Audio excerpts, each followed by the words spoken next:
सुबह का समय था। लखनपुर की सड़कों पर हल्की धूप फैली थी। सड़क किनारे दुकानें खुल रही थीं, चाय वाले के स्टॉल से भाप उठ रही थी। ठीक उसी वक्त एक नीली रंग की सरकारी बस स्टैंड से रवाना हुई। बस में साधारण सी साड़ी पहने एक महिला बैठी थी। किसी ने ध्यान भी नहीं दिया कि वो कौन है। वो थी आईपीएस नेहा वर्मा, जो छुट्टी लेकर अपनी छोटी बहन की शादी में शामिल होने के लिए घर जा रही थीं। नेहा ने आज जानबूझकर वर्दी नहीं पहनी थी। उन्होंने सोचा, कभी कभी आम लोगों की नज़र से इस शहर को देखना जरूरी है। वो खिड़की के पास बैठ गईं। बस के भीतर हल्की भीड़ थी, मजदूर, कॉलेज के छात्र और कुछ महिलाएं। बस धीरे धीरे शहर से बाहर की तरफ बढ़ने लगी। बस के आगे सीट पर बैठा ड्राइवर रामेश्वर थोड़ा घबराया हुआ दिख रहा था। उसने पीछे बैठे कंडक्टर से धीमी आवाज में कहा, अरे भाई, आज फिर उस राघव यादव की पोस्टिंग वाली चौकी से होकर जाना पड़ेगा। फिर वही चालान की धमकी, वही पैसों की वसूली। नेहा ने सुन लिया। उन्होंने मुस्कुराते हुए पूछा, क्या हुआ भाई साहब, कौन राघव यादव?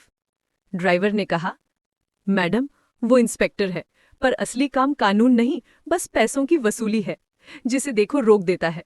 अगर 500 रुपए ना दो तो चालान 5000 रुपए का काट देता है, और अगर मुंह खोला तो थाने में डाल देता है। नेहा ने धीरे से कहा, कभी किसी ने शिकायत की? ड्राइवर कड़वाहट से हंस पड़ा। कौन सुनेगा हमारी? जो सुनेगा उसे नौकरी से निकलवा देगा। सब डरते हैं उससे। नेहा ने खिड़की से बाहर देखा और मन ही मन बोली, अगर ये सच है तो आज इस शहर में बहुत कुछ बदलने वाला है। थोड़ी ही देर में बस एक पुराने पुल के पास पहुंची, जहां पुलिस की चेकिंग चल रही थी। राघव वर्दी में खड़ा था, हाथ में डंडा और चेहरे पर घमंड की मुस्कान। जैसे ही बस आई, उसने डंडा लहराया, रुको। ड्राइवर ने ब्रेक लगाया। राघव आया और बोला, ओए, लाइसेंस निकालो। इतनी तेज बस चलाते हो? अपने बाप की सड़क है क्या? रामेश्वर ने हाथ जोड़कर कहा, सर, मैंने स्पीड लिमिट के अंदर ही बस चलाई है, सारी कागज पूरे हैं। राघव ने कागज हाथ में लिए, देखा और फिर बोले, कागज ठीक है तो क्या हुआ? अब 5000 रुपए दो, वरना बस सीज कर दूंगा। कंडक्टर बोला, सर क्यों? गलती तो कोई नहीं। राघव चिल्लाया, बहुत जुबान चलाता है तू, 2 मिनट में अंदर कर दूंगा। बस के अंदर बैठे लोग सहम गए। नेहा वर्मा चुपचाप देखती रहीं। वो हर बात नोट कर रही थी।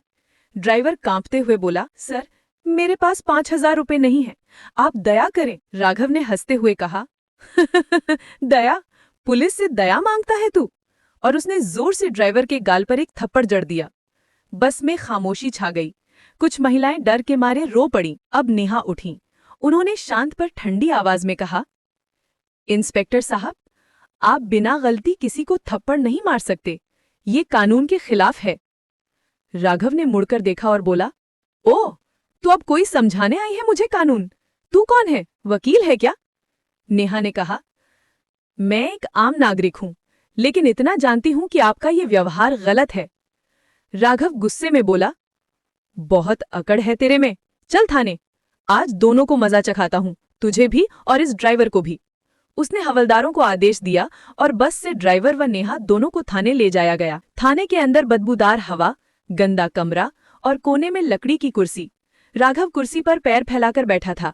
उसने सिगरेट जलाते हुए कहा, अब बताओ मैडम, कानून सिखाने आई थी ना, अब बताती हूँ पुलिस क्या होती है। नेहा शांत खड़ी थी। उन्होंने कहा, अगर आपके अंदर जरा भी इंसानियत बाकी है तो ड्राइवर को छोड़ दीजिए, उसने कोई अपराध नहीं किया। यहाँ इंसानियत नहीं चलती, यहाँ राघव यादव का कानून चलता है। और फिर उसने कहा, चलो इसे लॉकअप में डाल दो। हवलदार ने झिझकते हुए कहा, सर, पर ये औरत है। राघव चिल्लाया, जो बोला है वो करो। नेहा को एक पुराने लॉकअप में डाल दिया गया। ड्राइवर रामेश्वर भी बाहर डरा सहमा बैठा था। थाने में सब कुछ वैसा ही था जैसा भ्रष्टाचार की बू में डूबा हो। करीब 1 घंटे बाद थाने के बाहर एक तेज एसयूवी आकर रुकी। गाड़ी से उतरे डीएसपी अमित सिंह, जो नेहा के वरिष्ठ सहयोगी थे। किसी ने उन्हें सूचना दे दी थी कि किसी महिला को गलत तरीके से हिरासत में लिया गया है। जैसे ही अमित अंदर आए, हवलदार ने डरते हुए कहा, सर, अंदर राघव सर ने एक औरत को लॉकअप में डाला है। अमित ने दरवाजा खोला और अंदर जो देखा वो देखकर उनका चेहरा सख्त हो गया। वो चिल्लाए, तुमने क्या किया है राघव? ये कोई आम औरत नहीं, ये हमारे जिले की आईपीएस नेहा वर्मा है। राघव के होश उड़ गए। उसका चेहरा सफेद पड़ गया। वो बड़बड़ाने लगा, सर, मुझे नहीं पता था, ये तो आम सी दिख रही थी। अमित गरजे, तुमने सिर्फ इन्हें नहीं, कानून को थप्पड़ मारा है। तुरंत आदेश हुआ। नेहा को लॉकआउट से बाहर निकाला गया।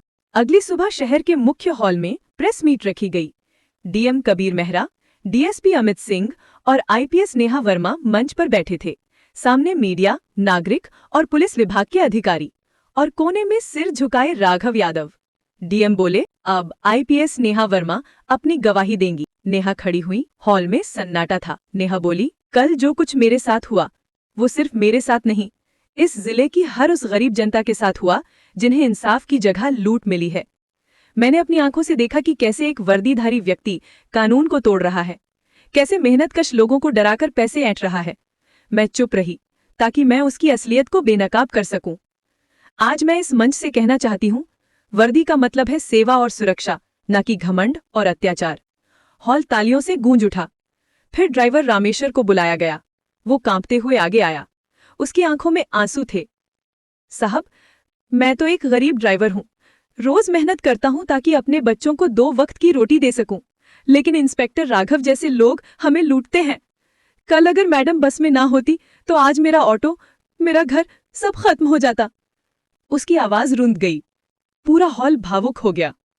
डीएम कबीर मेहरा ने आदेश पत्र उठाया और बोले, इंस्पेक्टर राघव यादव को तत्काल प्रभाव से निलंबित किया जाता है। उनके खिलाफ भ्रष्टाचार और मानवाधिकार उल्लंघन का मामला दर्ज होगा। साथ ही उनकी संपत्ति और कार्यकाल की विस्तृत जांच होगी। मीडिया कैमरे चमक उठे। भीड़ नारे लगाने लगी, भ्रष्टाचार मिटाओ, आईपीएस नेहा वर्मा जिंदाबाद। राघव को पुलिसकर्मियों ने वहीं हिरासत में लिया। वो सिर झुकाए बाहर निकला। वो वर्दी जो कभी उसका अभिमान थी, अब शर्म का प्रतीक बन चुकी थी।